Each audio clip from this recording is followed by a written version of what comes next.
Welcome aboard. Howdy, I'm Jan Michelson. By definition, a canard is just a saying that gets said so often that eventually people just consider it to be true. And the statement that if you're born in the United States, you're an automatic citizen is said so often by people in the media and people in academia and politicians that most people now think it's true. I get asked this question twice a week by people who are engaged in debate, maybe on the internet, and the subject of sanctuary cities comes up, and somebody will tell them, well, if the kid's born here, they're an automatic citizen.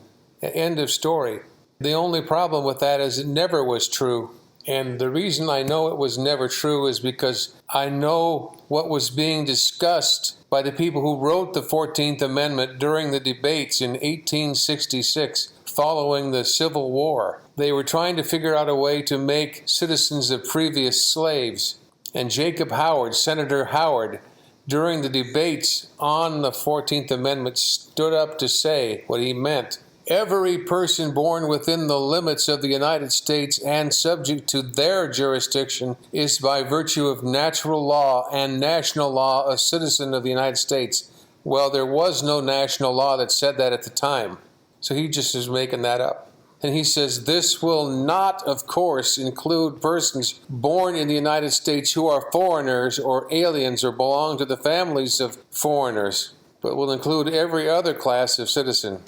This settles the great question of citizenship and removes all doubt as to what persons are not citizens of the United States. Unfortunately, that's wishful thinking because people who have a political agenda always try to figure out a way to reinterpret law to their advantage. And this has been done ever since, to the point where birthright citizenship, it's called, is now considered the law of the land, even though there is no law of the land that is directly applicable in this situation. Jacob Howard, who drafted the 14th Amendment, says this, of course, does not apply to people who are foreigners. So the guy who wrote the 14th Amendment denies birthright citizenship in the way it's now presented. That should end the discussion. All you have to do in the middle of that debate is the guy who wrote it said it did not do that. I'm Jan Michelson. Click to subscribe and join me on Twitter and Facebook. Thanks for listening.